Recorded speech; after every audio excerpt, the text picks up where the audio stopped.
13,800 pages of a charge sheet that completely exposes not just Pakistan's state-sponsored terror, but also those within our country who were involved in the Pulwama terror attack. On the broadcast today, we will expose and unmask the bomb maker. Joining me on the broadcast is Raj Chingappa, the Group Editorial Director of India Today Group. And Raj Chingappa has not only gone through those 13,800 pages of the Pulwama charge sheet, but he's also spoken to the investigators. Raj, welcome on this special broadcast. And this charge sheet is a true eye-opener when it comes to solving what was described as an absolutely blind case that brought India and Pakistan on the brink of war, Raj. Absolutely, Gaurav. It reads like a real thriller, crime thriller, and with a lot of Bollywood twists added to it. It is an amazing job that the National Investigation Agency did. As you said, it was a blind case.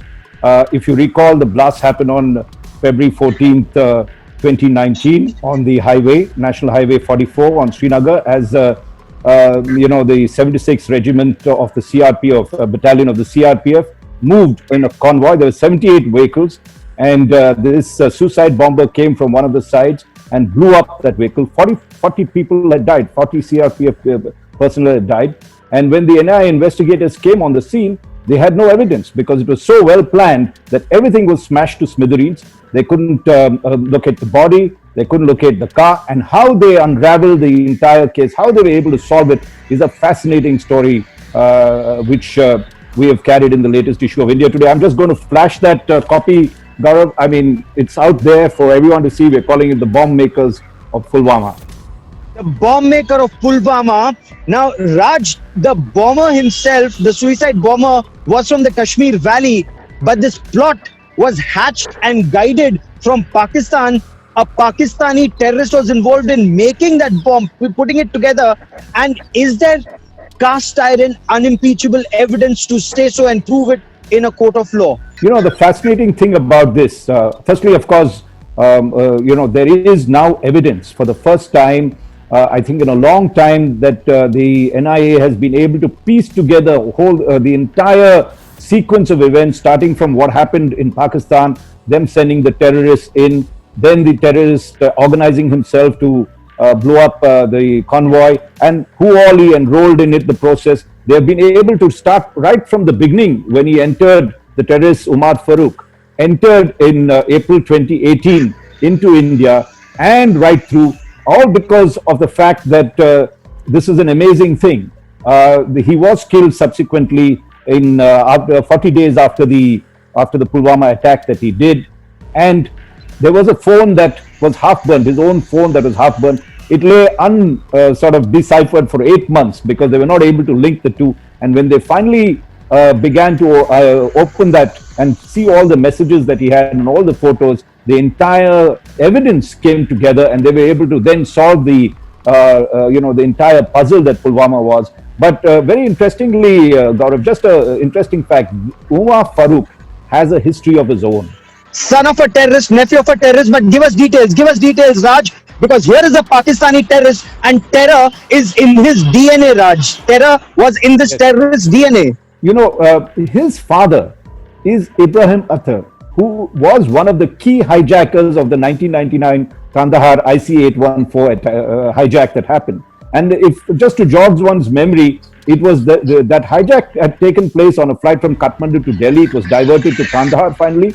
And India had to negotiate both with the Taliban and the ICI for the freeing of the plane, as well as the passengers that were there. And in lieu of that, they demanded the release of 3 prisoners. And one of the prisoners was Masood Azhar. He was jailed in one of the Jammu jails almost for 4 years. And his release, he is the younger brother of Ibrahim Athar, which is the nephew of Umar Farooq, who actually did the Pulwama attack. So you have a history that goes back at that time, because after Masood Azhar was released, he forms the Jaish-e-Mohammed, and the Jaish-e-Mohammed carries out some really, I wouldn't call it spectacular, but really big attacks that happened soon after. Just to name a few, it was the Badami Bagh attack at the Army Headquarters, 15 Corps, then followed by the J&K Assembly, and the most important attack of theirs was on the Parliament in December of 2001. 2001. Absolutely. December. And so you see, there is, as you said, there is a DNA of his uncle is, and that's why he's so important. It is his nephew that he sends to do this dastardly act. This terrorist, Omar, all of 22, infiltrated from Samba in Jammu, apparently with other terrorists carrying maybe 20 plus kgs of RDX, if I remember correctly, Raj. Yes. And Raj, he carried a Samsung Note 9 phone. That phone was actually the key to deciphering this entire case, Raj, wasn't it?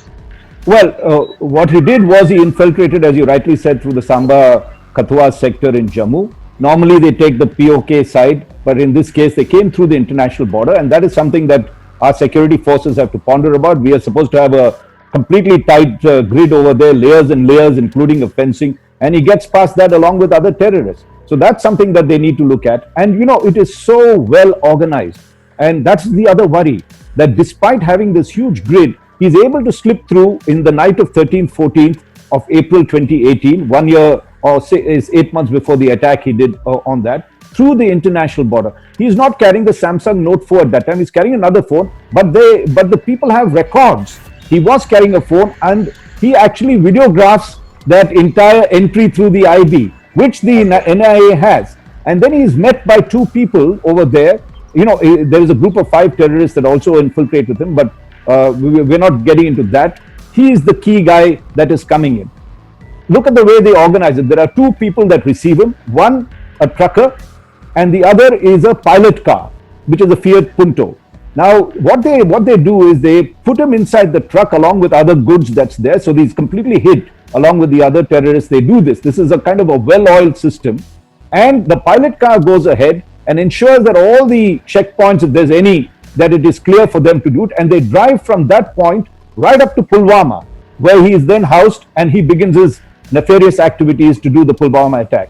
So Masood Azhar, that Maulana of terror of Jaish-e-Mohammed in Pakistan, says that Omar Farooq becomes the Pulwama Jaish-e-Mohammed terror commander. But Raj, what is extremely interesting from your report is also the fact that there is a 22-year-old woman who becomes extremely close to this man, and this woman's role is very, very critical.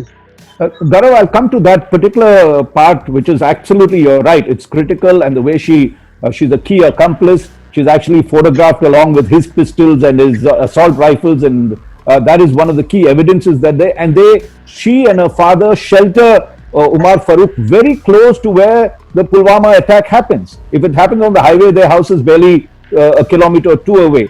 But the most interesting thing about when Omar Farooq comes into this place, he is assisted by a whole lot of people he creates modules, and she's part of one of the modules. She's part of a logistic module. So again, here you see that Omar is the most important thing about Omar is he's a bomb maker. In the terrorist hierarchy, and Gaurav, you cover defense extensively, a bomb maker in the terrorist hierarchy is equivalent to a pilot in the Air Force. He's the key starter. Yes.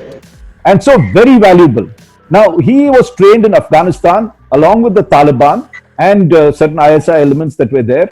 In terms of course, at that particular time, Al-Qaeda also was collaborating with the Jaish-e-Mohammed, and he is trained and becomes highly skilled in explosives. That's one of the reasons he's sent in. And just a little bit, his brother also, another a nephew of Jaish-e-Mohammed chief, has infiltrated earlier, and that also becomes a part of the story, where 2 of the sons of Ibrahim Attar are on the loose in April and onwards to 2018 to carry out this attack. And then, of course, there is one incident that happens. You have to link it with the political situation that's there. Mehbooba Mufti resigns because she's in the cross purpose of the central government, and the BJP, which is her allying partner, withdraws support. So this is June 2018. Omar Farooq has entered in April, just 2 months. Now, then what happens is the security forces is very concerned about the kind of escalation of terrorism that is there. They go out hammering terrorists, and they kill his brother, Usman Haider, in Tral, in one of an encounter. They don't know the links, but they've killed him.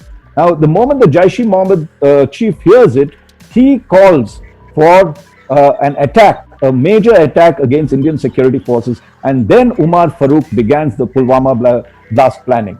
Absolutely, because they are planning something which is bigger than Pathankot. And this is where that Maulana of terror, who was released after IC 814, Masood Azhar says, wage war against the Indian security forces, target them after Haider, that terrorist, was killed. And Umar Farooq then brings together his team. There's another bomb maker from Pulwama. Again, these are pockets of South Kashmir where you have a number of educated terrorists who are then brought in. But Raj, when this bomb was pieced together, and your story reveals that expert at making bombs, they used websites like Amazon to acquire some of the bomb making material and mobile phones, but the layers in which the bombs were pieced together, 160 kgs one bomb, 40 kgs the other bomb, that just goes on to show the level of expertise that these Pakistani terrorists had, sir. And look at the way they put it together, Gaurav. You're absolutely right. Just look at the way. To get, as you said, they use Amazon. And what do they use Amazon for? Aluminium powder. That is supposed to be a fuel as well as a binder for the improvised explosive device that they are building, the two devices that they're building. They ordered that along with batteries and wires and protective face equipment as well as gloves for that. Then for ammonium nitrate, which is another explosive substance, if you recall, Beirut had a huge explosion, and that was fertilizer, generally used for fertilizers for farmers. One of his accomplices goes and buys ammonium nitrate in huge quantities. Another one goes and steals gelatin sticks to add to the bomb from mining areas that's there. And then they need a vehicle. But coming to the bomb itself, what they do is on the 9th of February 5th, they begin to assemble the bomb. 3 of them get together. There's a 4th also possibly. But we know that 3 got together because they incredibly, after they build this in 2 containers, they build layers of this, because the bomb, the way it is done is RDX, ammonium nitrate, then gelatin sticks, then wrapped with aluminium, then the detonators are put at various places, and they do this overnight. And then they photograph both themselves. They take a selfie, and you have Omar Farooq along with the suicide bomber. Adil Dar is also there. Adil Dar. Yes, with Samir Dar, one of the compatriots that's there. And 3 of them stand and pose. I'm sure they, we'll be able to show those photographs where they show actually how these guys pose. And they also photograph the containers which have it. And they send it to the Jaish-e-Mohammed headquarters. The NIA has that evidence to show that the Jaish-e-Mohammed headquarters okays that. And says, fine, now you can go ahead and do it. And they were supposed to do it the next day. They assembled it on February 5th. They were supposed to do it on February 6th. But what had happened that previous night was there was a heavy snowstorm and all vehicular traffic was stopped. So the convoy that was supposed to come gets held up. So they then leave the bomb in a car that is there, which had been specially bought. Now this car has also... That Maruti Eco. That's right. That's a very, very interesting story, this thing. Now look at the planning that they do. They have another person. It is not Umar Farooq who's the key bomb maker who goes and buys it. He sends one of his accomplices, who's an overground worker, Sajjad Bhatt, and he then goes and picks up a second-hand Maruti Eco that is changed hands 7 times for 1.85 lakhs. Then he doesn't deliver it to Pulwama. He's in Srinagar. They picked it up from Srinagar. They get another accomplice to pick up that car and bring it and park it in where Omar Farooq is staying, along with the other people that's there, and they load that in the car. Now, when they buy the car, they ask for the back seat to be removed. That's critical because they needed to store the bombs. These are large containers.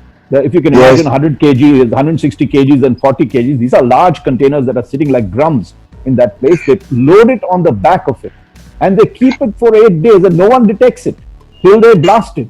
Outside the house of Shakir Bashir, who was one of the key collaborators, one of the key people. He's the one that picks up the ammonium nitrate. He's the one that organizes a lot of the safe houses for this thing and acts as his main accomplice in this. In fact, at one point, just to give you an aside, Omar Farooq refers him to as an Afzal Guru. If you recall, Afzal Guru was one of the key collaborators. Terrorist in Parliament attack. Yes, and subsequently was hanged by the Supreme Court in 2013. And he's warned, Omar Farooq is warned by his handlers not to mention him by like that, because in that conversation they were not sure if the intelligence agencies were looking in. and they might sort of detect that. So you've got now all this in place. You've got the bombs that they make, and you've got the car that is ready. But of course, because of snowfall, they're not able to do it on February 6th. And mind you, February 6th is an important date because February 5th is observed every year as Kashmir Solidarity Day by Pakistan. So they wanted to make a huge blast at that time, but they had to delay it for a while. So they delayed it for a while. And Raj, the fact that once the bomb was assembled and those pictures we are putting out on our television screen, these three terrorists with their faces with ammonium powder on it, they're smiling, taking selfies, pictures that show that they were making bombs to kill. They wanted to kill a very large number of people.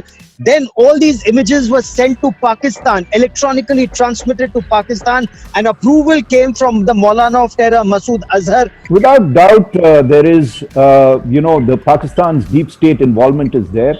After all, they have been allowing Masood Azhar to be traveling around free. And if you recall, China also supported the resolution, or actually rejected or blocked the resolution, UN resolution to declare him an international terrorist. And Pakistan has been abetting whatever activity that's been there. The deep state has been doing that. So there is clear evidence. And one more piece that I want to talk about, Gaurav, the suicide bomber, Adil Dar. And that's also important because what happens is that they do a propaganda video, and you mentioned that computer, which they internationally had to use for that. Now, what they do is that they record his propaganda thing, that why he's taking up the suicide bombing 1 week earlier on January 20th and 29th.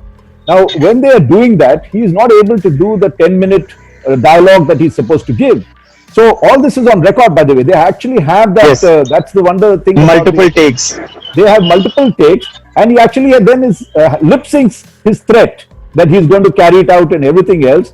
And that is also recorded. Now, this is then sent. The final recording is sent by Umar Farooq to Rauf Asgar, who's the brother of Masood Azhar, for clearance to say, can we release this? Now, once the bomb blasts, once they attack the convoy on February 14th, they release that. Now, it takes again a really, really tough thing to find out from the NIA. So they take the help of international agencies and they locate the IP address as in Pakistan. This is one more piece of evidence of the kind of collaboration that these people are doing. And Pakistan can always say, oh, well, they're terrorists that are located. But there is certainly such an elaborate network for them that they've not been able to, Jaish-e-Mohammed has been operating for so long and they allow him free to go wherever it is. So Umar Farooq is calling his handlers in Pakistan, in Bahawalpur, and saying, look, is this going to be allowed? I'm concerned that they all arrested. And they said, don't worry, the ISI will release us soon. So, there is conversations which are happening where the spy agencies of Pakistan or the intelligence agencies are deeply involved in the planning of some of these things, as is evident from whatever thing that the NIA has mounted. Of course, this has to be. Imran Khan, the Prime Minister of Pakistan, had said, I give you a guarantee deta hu, evidence do, action lenge. Now it remains to be seen whether Imran Khan takes action against the Maulana of Terror, Masood Azhar, or the fact that Maulana of Terror and ISI are far more powerful than Imran Khan, and he may have to just eat his words like many other cases. But Raj, if I come back to this, Pakistan planned another terror attack and bigger than Pulwama. But for Balakot airstrikes, apparently Pakistan would have gone ahead. These terrorists would have gone ahead with the second strike, the second Pulwama that they were planning. That's a very important point, Gaurav, because soon after Umar Farooq succeeds in doing the Pulwama attack, he is then constantly messaging his handlers over there, Rauf Asgar and all the other people that's there. And in one of the conversations, he says, I want to go ahead with another attack. He's given clearance for that attack, where he's actually purchased the car and is putting together the explosives. Now, he gets overconfident in this particular thing, and there is, they are able to detect a conversation of his. They don't know, the details are still to come in, but how he's killed in an encounter in Naugam on March 30th. Just about 43 days of that, and his cell phone, the critical document, is partly damaged, and the investigating officers collect that. They are not able to connect the two because at that time the intelligence agencies don't know that Omar Farooq was the key Pulwama bomber. They are not able to decrypt the cell phone, so it lies for 8 months in that till the NIA does a careful, the NIA reached a dead end with their investigations and after 2-3 months. So they then start going after every encounter and searching all the case files that are there. And they finally come across the cell phone. And when they decrypt it, it's a gold mine for them, because for the first time, as you rightly said, Gaurav, they have concrete evidence, conversations, photographs, voice chats that show the clear link between the two and in terms of the overall thing. So now this is one very important thing that India needs to push, for instance, Yes. because the Financial Action Task Force is coming up. Yes. Pakistan is in the grey list. This is a good thing to pin them down and get them on the blacklist when it comes up for it. Absolutely. I was just coming to that. I'm coming to that in just a moment, Raj. But before that, this phone, this Samsung Note 9 damaged phone, which was sent to CERT in, the computer emergency response team in India, certain what all was it able to glean in terms of evidence that can be produced in a court of law, that can seek prosecution and conviction of terrorists, their handlers, including this 22-year-old woman who was more than just an overground worker and an accomplice, apparently. They shared a lot in terms of their relationship. What more can this be evidence to convict them and, unmask this entire gang in India and their handlers in Pakistan? Certainly it's a very, very critical piece of evidence that they've collected. They had photos. And as I mentioned, some of the photos, they actually have photos of the containers, the people who made them, and a lot of the scenes. There's actually photographs of recce's of this person going to check the Pulwama blast site before they do the act, to check where are the police nakas and everything else. They've got that record as well. And they've also got voice chats. They've been able to decrypt the voice chats that is there, and decode, sorry. And they've got enormous amount of voice chats where there is clear conversations going on at every stage implying them. What they then do, that is very, very important, because as you said, it's in a court of law, and they have to then prove that case, because India is a democracy in that sense. And there is a court, NIA court working in Jammu on this data that's there. And the critical thing is that they then use that and arrest all the key people, including the girl, Insha Jan, who is supposedly very close to Omar Farooq during those days. And each of the people that are alive, they've been able to pinpoint and get evidence and show their role in it, including, say, Shakir Bashir. When he got his nitrate, they've actually got the receipts of that. So whatever that Amazon, they've got the receipts. And very importantly, they've also got receipts of transfer of money from Bawalpur to Omar Farooq's bank, from his handlers that are there, the top brass of JEM, to the bank. They transferred 10.43 lakh rupees. And there are conversations to show how it was routed by the Hawala route to come and reach Omar here, because the bank deposits are in Peshawar, in another bank over there in the Khyber Agency district. But he's able to get all that money there, and that money starts coming in from November or January right up to the attack that is there, which clearly shows the link. So there's money, there is evidence to show the material that is being bought and who bought that material, and conversations to show the direct link. And of course, Jaish-e-Mohammed never denied the attack. They had Adil Dar, who did it, to actually talk about that in a suicide bomb propaganda video that was. No, in fact, it's just very strange. Elements in our country had doubts about it, but now with the solid evidence that's been put together, those elements, perhaps, they'll open their eyes to see the ground realities. But Raj, Financial Action Task Force, their task is to ensure that money is not used, the financial system is not used to fund terror. And this is where Pakistan has been caught with its hand in the till. Can this be used to blacklist Pakistan? Because that happens just next month. There is very, very clear evidence to show that the deep state is involved in the entire attack. There are conversations, there are links that the NIA has found, that they're confident. Not all is in public, because these are top secret and security matters that are there. And certainly India will take this up to ensure that this is a clear evidence to show transactions that have happened, and the fact that Pakistan continues to be irresponsible and abet and perpetrate such attacks that's there. India has a very good case to take to the FATF. I will let that be the last word on the broadcast. Raj Chingappa for that brilliant story, and to the NIA for carrying out this investigation. 13,800 pages that completely expose Pakistan state-sponsored terror.